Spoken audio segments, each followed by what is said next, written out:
নবরাত্রির পুজো শুরু হয়ে গেছে। কিভাবে হবন আর কিভাবে কলস প্রস্তুতি করবেন সেটা আমি জানিয়ে দিলাম আপনাদের। আপনারা সুন্দর করে মায়ের আরাধনা করুন, ঘরে বসেই মায়ের আরাধনা করুন। এইভাবে আরাধনা করুন, মায়ের কৃপা লাভ হবেই হবে।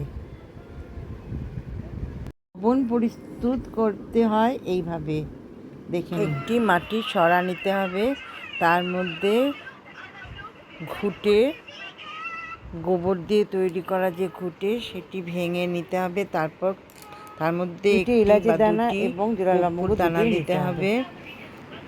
দেওয়ার পর দুটি জোড়া লবঙ্গ ফুল সমেত এবং একটি জায়ফলের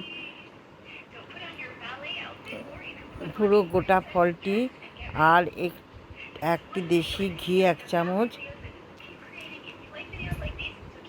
দিয়ে মাকে প্রসাদ নিবেদন করতে হবে। সেই প্রসাদ মাকে ভক্তিভরে দিতে হবে, প্রজ্বলন করতে হবে।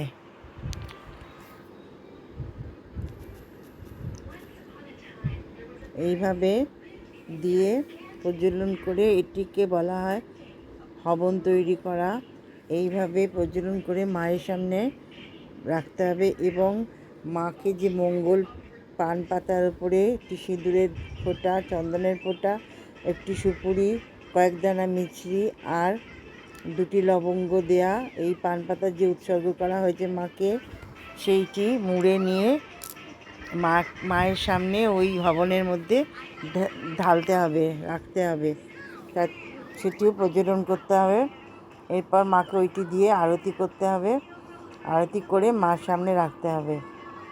এইভাবে হবন তৈরি করতে হবে।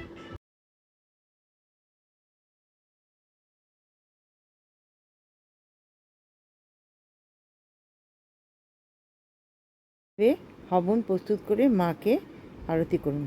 কলস প্রস্তুত করতে গেলে প্রথমে তামা বা পিতলের ঘটি নিতে হবে। সেটিকে সুন্দর করে গঙ্গাজল বা পরিষ্কার জল দিয়ে পূর্ণ করে তার মধ্যে দূর্বা, একটু আতপ চাল আর একটি কাঁচা টাকা দিতে হবে। আর তার গায়ে মঙ্গল চিহ্ন আঁকতে হবে হলুদ আর চন্দন দিয়ে। সেটির গলায় একটি লাল সুতো বেঁধে দিতে হয়। এবার চালের উপর বসাতে হয়, আতপ চালের উপর। সেই আতপ চালটা কীভাবে আঁকতে হয় দেখিয়ে দিলাম।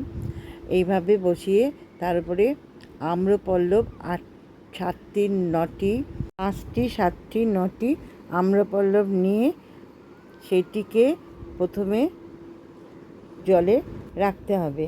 আম্রপল্লবের প্রত্যেকটি ফলকে সিঁদুর আর চন্দনের ফোঁটা দিতে হবে। তার উপর পান পাতা রাখতে হবে আম্রপল্লবের উপরে। এবারে তার উপরে একটি নারকেল রাখতে হবে। নারকেলটির গায়ে মঙ্গল চিহ্ন আঁকতে হবে এবং নারকেলটিকে লাল সুতো দিয়ে বেঁধে দিতে হবে। আর পুরো ঘটিটাকে এইভাবে এই আতপ চালের মধ্যে বসাতে হবে। আতপ চাল দিয়ে অষ্টদল পদ্ম এঁকে নিয়ে তারপর ঘটি বসাতে হবে। ঘটির চারপাশে ফুল, বেলপাতা দিয়ে সুন্দর করে সাজিয়ে দিতে হবে। মাকে প্রার্থনা জানাতে হবে। মাকে সুন্দর করে আরতি করে মাকে সমস্ত কিছু মার কাছে নিবেদন করে তারপরে মাকে নমস্কার জানাতে হবে। মা তুমি রক্ষা করো, তুমি আমাদের সারা বছর ধরে রক্ষা করো মা। দেখো মা, এটা অতি অবশ্যই লাইক, শেয়ার অ্যান্ড কমেন্টস করতে ভুলবেন না। আর কমেন্টসে জয় মাতা দি, জয় মা বলে কমেন্টস করবেন। হ্যাঁ।